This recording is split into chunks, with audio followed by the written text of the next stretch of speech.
welcome to another episode of Inside IUE Sports. I'm your host, Caleb Gillock.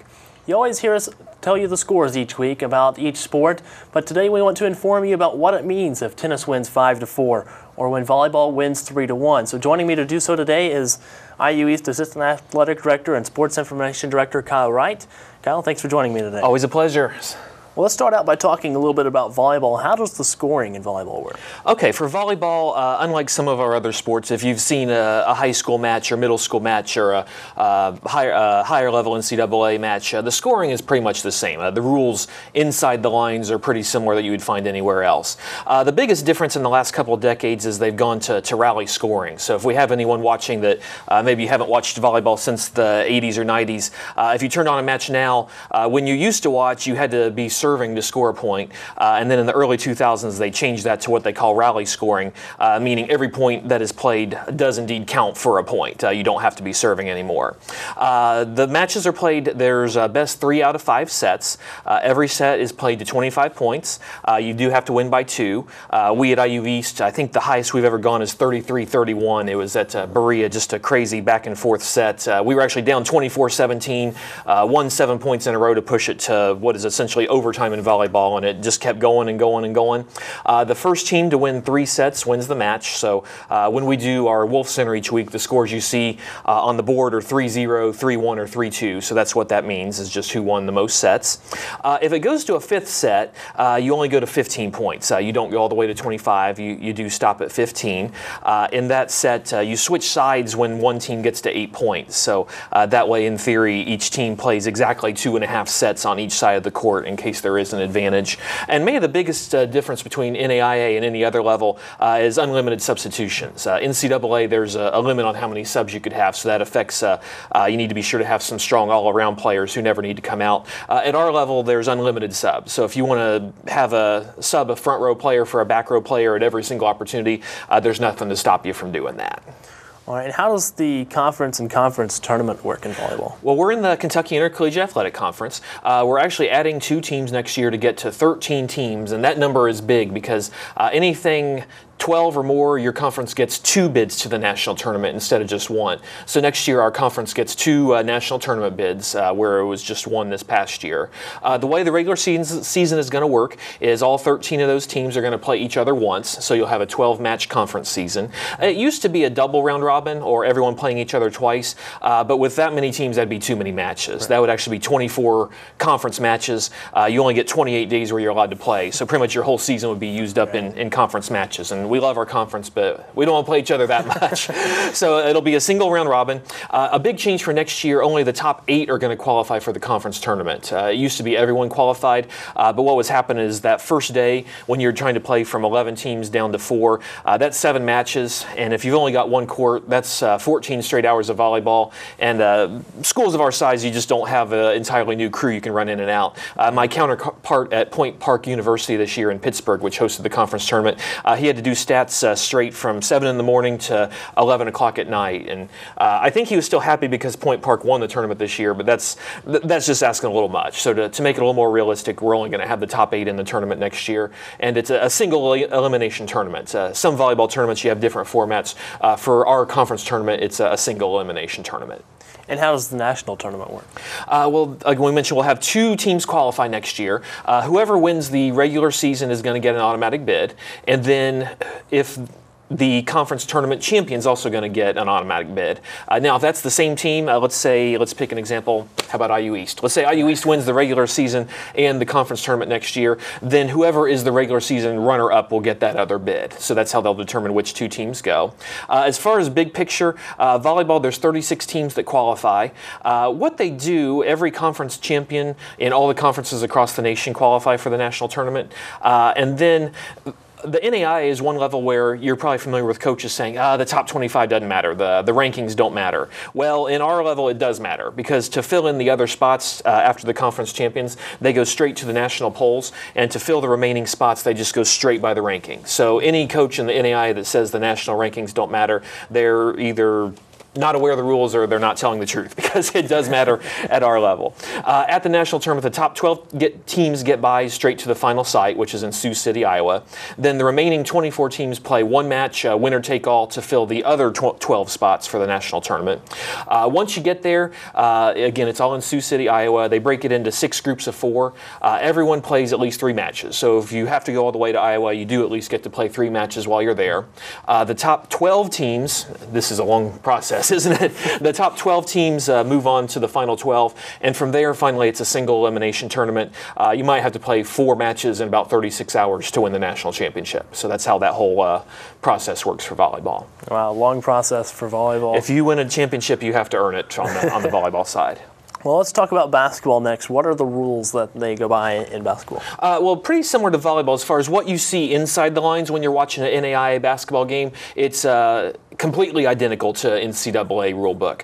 In fact, if you do a Google search for NAIA basketball rulebook, you're actually going to get a link that says the NAIA uses the NCAA rulebook for basketball. So as far as what happens inside the line, it's exactly the same. Shot clock's the same. Where the three-point line is the same. Everything is the same. Now, there's big differences off the court as far as recruiting, as far as how often we're able to work with our athletes. Lots of other changes off the court. But as far as what you see inside the lines, what you see on Big Monday on ESPN or the Final Four on CBS, that's exactly what you're going to see when you see an when you see an NAIA basketball game. Now, does the conference and conference tournament work the same as volleyball, or is it different? There are some differences. For basketball, the KIAC has split into 2 divisions. This year we've got 11 teams. Next year it'll be 13. This year IU East is in the KIAC North Division. Next year, instead of a North-South split, it's going to be an East-West split. We're going to be in the East. They're talking about putting names on it like Capital and Colonial or something like that, but for all intents and purposes, we're going to be in the East, even if they have a less geographic name for it. Now, the top 4 in each division qualify for the conference tournament. So when you're watching IU East basketball or following the teams this year, being in the top 4 in the North Division is what matters, because if you're in the top 4, you get to be in the conference tournament. And then the top 2 teams in each division are going to get to host a game in that opening round. So not only do we want to be in the top 4, we really want to be in the top 2, because then you're guaranteed at least 1 home game. And the 8 teams that do qualify, it's a single elimination tournament to determine the KIAC conference tournament champion. And how does the national tournament work for basketball? It's also a process. So again, for basketball, it's a little different. You only need to have 10 teams to have 2 bids. So this year there's 11 in the conference, so we get 2 bids. The way we're going to do it, whoever wins the conference tournament gets in. Then the division champion with the better record will get the other bid. Same way with volleyball. Whoever's in whatever remaining spots are available, they use the top 25 to fill that out. At Nationals, it's in Branson, Missouri. Or for the women, it's in Sioux City, Iowa. 32-team tournament held over 6 days. You got to win 5 games in 6 days, and if you can do that, you're the national champion. All right, there you have it. That's how volleyball and basketball works in the NAIA and the KIAC. When we come back, we'll talk about cross country and golf right here on Inside IU Sports. This is where a busy mom can work toward a bachelor's degree from a top national university during softball practice. It's where a service member can continue his college studies from anywhere in the world, and where you'll benefit from one of the country's most effectively delivered online programs. Woohoo! So, if you've ever wondered if a college education is really worth it, this is where you'll see that it is. This is Indiana University East Online.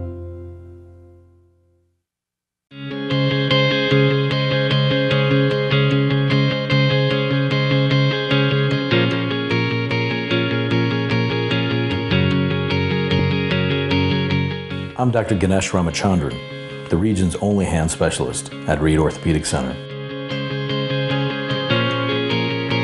Patients love how easy it is having everything under one roof and how easy it is to get here.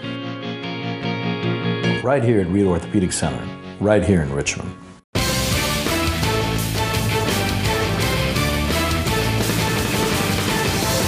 And welcome back to Inside IU Sports. Kyle Wright, the Assistant Athletic Director, is joining me today to talk to you about how the sports work here at IU East and in the NAIA. All Our next sport to talk about, Kyle, is cross country. How does scoring for a regular meet work? Well, I hope we brought our calculators for this segment because there's going to be a lot of math involved.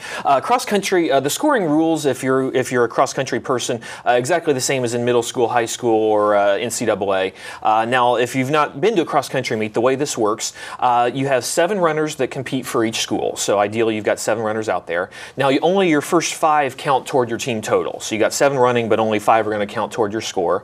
And what you do is just you run the race and you add up each individual placing for your team, and the lowest score wins. We've got an example of how that works. Let's say Team A. Let's say that Team A is running against Team B. I guess I should have had more creative names for those teams, but let's say that the Team A runners finish 1st, 3rd, 5th, 7th, and 9th. So they have all the odd-numbered placings.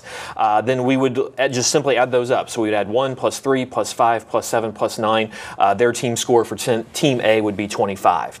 Team B, let's say they have all the even-numbered places. So they finish 2nd, 4th, 6th, 8th, and 10th. That's where all their runners finish. So what you would do is you just add their runners together, 2 plus 4 plus 6 plus 8 plus 10.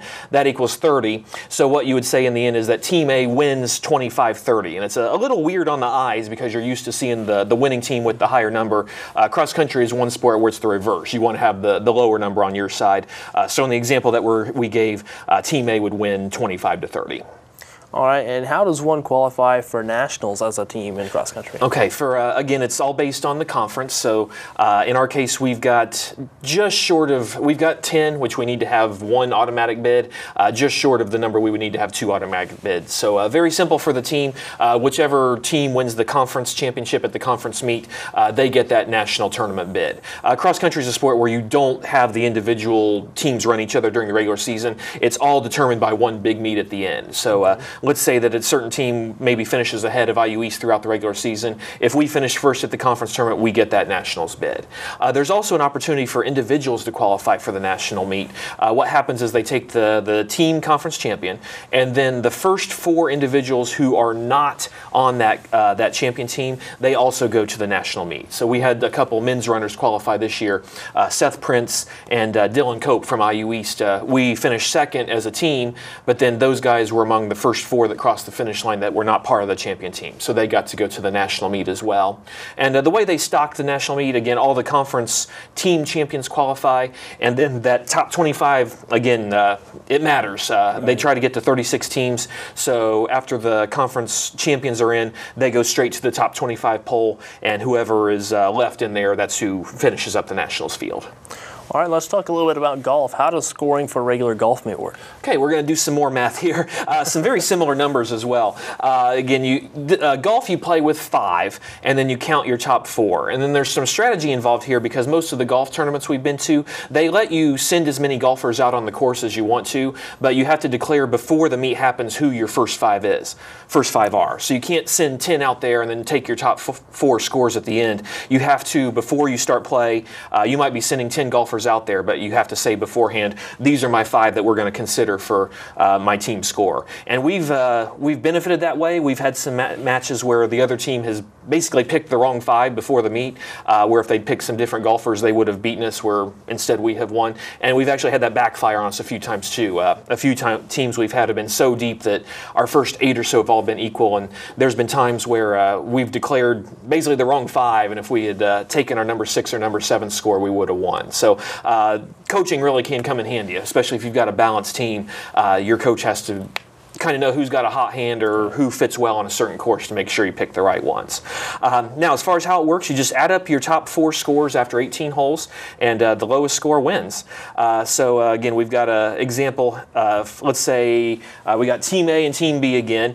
Let's say Team A, we made up some numbers. Let's say they shoot 72, 73, 75, 78, and we'll say someone had a really bad day. They had a 120. That 120 gets thrown out. That's the worst score. So you just add up the first 4 numbers. In this case, that would equal 298. And they're going up against the creatively named Team B. Let's say that their guys shot 71 and then 77, 79, and 80. Well, the fact that the guy who shot 80 shot a lot better than the guy who shot 120 doesn't matter, because you throw out that 80, 71 plus 277 plus 79 equals 303. So in our little example, Team A would win this dual meet 298 to 303. Now in a meet that's multiple 18-hole rounds, you basically do your scoring after each individual round. So let's say our friend that shot 120 for Team A, let's say that he goes out tomorrow and shoots a 70, then most likely his score will count in your 18-hole score for each day. So just because you don't contribute to the team score on day one, you might contribute to the team score on day two if you're able to turn that around. And is there a conference tournament for golf? There is. Again, same for cross country. There is a rule where we have to compete against our conference teams 3 times during the year for the sake of determining individual awards, because they want some cases where our teams are competing against our conference teams on the same course, but it has no bearing whatsoever on who wins the team conference tournament.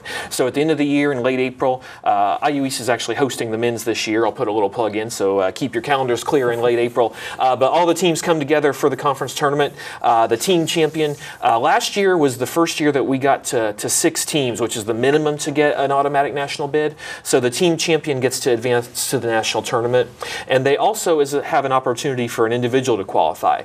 So if the individual champion, or the medalist as they say in golf, if they are not part of the team champion, then they get to go to the national tournament as well. And again, that happened for us.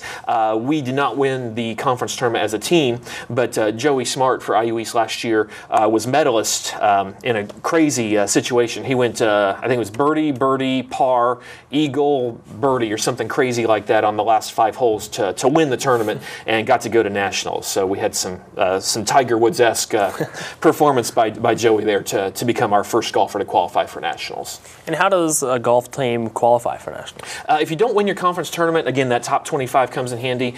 For golf, I believe it's the top 32 teams qualify. There's only about 20 conferences in the NAIA, so those 20 conference champions get to go to the national tournament, and then to fill those remaining spots, they'll just go straight to the top 25 and start pulling teams that didn't win their conference tournament, and that's how they decide who makes up the national field. All right, and how about as an individual? Individual, that's your lone shot. Is you win your conference tournament as an individual, you go.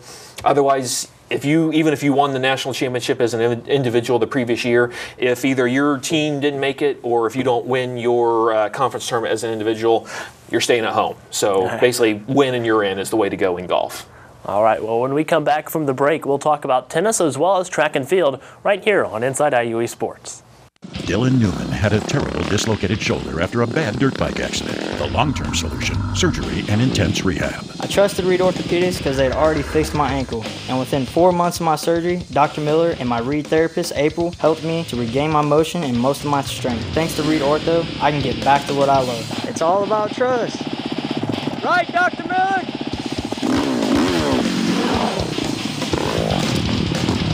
Right here at Reed. Right here in Richmond.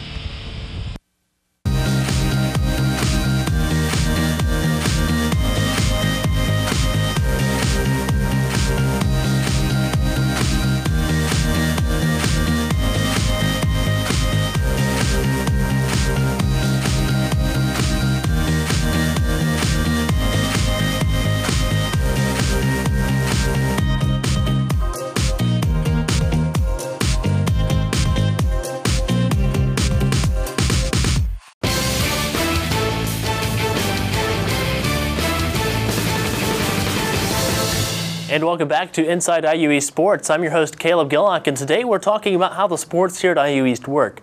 Kyle, let's talk about tennis next. How does the scoring for a team work in tennis? Well, this is probably going to be the most unfamiliar to our fans, because the scoring for a college tennis match is completely different from a high school match, and then there really isn't any kind of team format at the professional level. So college tennis team scoring is kind of a world of its own. It always adds up to 9 because there's 9 matches played. So the only scores you're ever going to see in a full match are 5-4, 6-3, 7-2, 8-1, or 9-0. It's always going to be one of those final scores. The way it works is there are 9 singles and doubles matches total. All of those matches count for 1 point apiece. The way a college match works, you start with the 3 doubles matches. So to start the match, everyone will introduce themselves, they'll shake hands, and then 3 doubles matches will take the court. The doubles matches, you only play to 8 games. So if you watch pro tennis, you're used to watching the scores be something like 6-2, 6-4, or 7-5, 6-3. Well, a college doubles match, you play what's called a pro set, and you only go to 8 games. So if you're looking at the results from a college match, looking at the doubles matches, it's going to be like 8-4 or 8-6. It's going to be played to 8. So that happens first. You play the 3 doubles matches. So at that time, the score is either going to be 2-1 or 3-0. Someone will have either won all 3 of the matches, or they'll be ahead 2-1. They will have won 2 of the 3. Then all 6 of the singles matches go out at the same time. So you take a little break, then all 6 of the singles matches go out there. The singles matches should look a little more familiar. That's best 2 out of 3 sets. So the score is going to be something like we mentioned before. It's going to be 6-4, 6-2, or something that you're used to seeing on TV.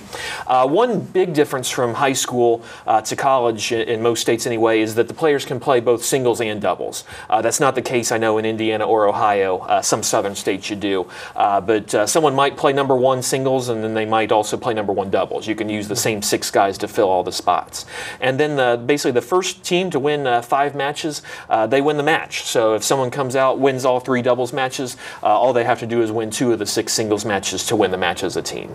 And how does one qualify for nationals as a team? This is, it's all based on the team. For our conference, we have basically the 6 teams that you need to get a single bid to the national tournament. So for our conference, the KIAC, whoever wins the tournament as a team, they get a bid to nationals, which is in Mobile, Alabama. If you've been down there, it's beautiful. If you closed your eyes, you'd think you're in Florida. So some of our players, some colleges, they take a southern swing to the south to play over spring break in warmer weather. And so ours have always wanted a Florida trip. And my response has always been, win the conference tournament.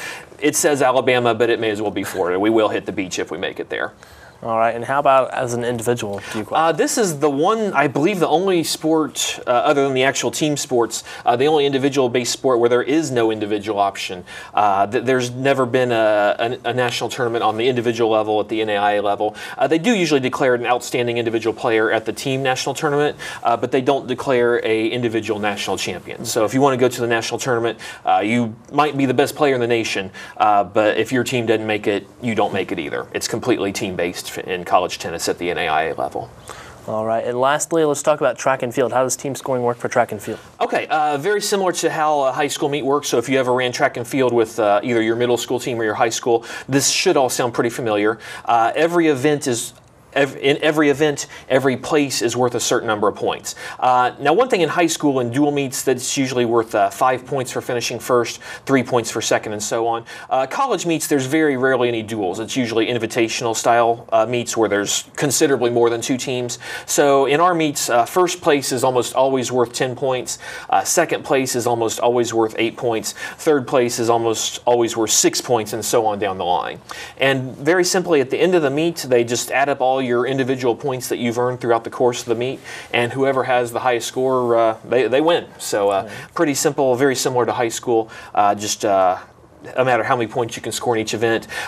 You can usually score as many points as you have the athletes to fill. So let's say that you've got 5 outstanding, let's say, pole vaulters. Then if you can sweep the top 5 places, then you get all the points that are available in the pole vault, in my example. I actually covered the Big Ten indoor meet when I worked in Lafayette many years ago. Purdue, which isn't exactly always known as track and field power, but they were one of the first to jump on board with women's pole vault. So they did almost exactly that. I think they swept the top 4 or something like that in the pole vault, and on the strength of that, they won the Big Ten Indoor Championship with their women's team that particular year. So if you might not have an overall deep team, but if you can load up in one event, especially in the big meets like a conference meet or the national meet, then you can accomplish some great things that way. And from my understanding, there's an all-conference team. How does one qualify for that? There is, at our conference meet, the top 3 in each individual event. If you finish in the top 3 in an event, then you're considered an all-conference performer. So if you want to be all-conference, they have nice medals for it. Finish in the top 3, and it quite literally does not matter what you did up until then. If you're in the top 3 at the conference meet, then you're considered an all-conference performer. And how does one qualify for nationals? All right, this is a mess. Everything else we've talked about today has been kind of based on what happens at the conference tournament or the conference level. This has absolutely nothing to do with what happens at the conference. So there's, in theory, you could win your conference in many events and not get to go to nationals. On the flip side, if certain things happen, you could finish dead last at your conference meet and still go to nationals. There's a chart. It's on our website, iueredwolves.com. If you go to the track and field page, there's several options, but on the right side it says national national meet qualifying standards, and it's just a chart there that shows every event, the standard that you have to meet, whether it's fastest time or longest jump or highest jump or farthest throw or whatever it is. If you meet that standard, then you go to the national meet. One thing that's happened now, to host a meet, you have to have what's called fully automated timing, basically electronic timing. So there's not a case where someone with a quick thumb on the stopwatch can help someone get the time you need. It's got to be completely automated timing, which means there's video evidence. And then there's a national database through directathletics.com where all your results are reported. And if your results clearly meet those standards, then you get to go to the national meet. And is there a way to go as an individual? Yes, it's fully individual, so you might have everyone on your team make it, or you might have only one person on your team make it. You don't qualify for nationals as a track and field team. It's completely based on how many individuals you're able to send. All right, well, thank you, Kyle, for all of your help today explaining all the sports here at IU East. That way our viewers have a better understanding of what's going on with the sports. That concludes this week's episode of Inside IU East Sports. I'm your host, Caleb Gillock. Thanks for watching, and we'll see you next time.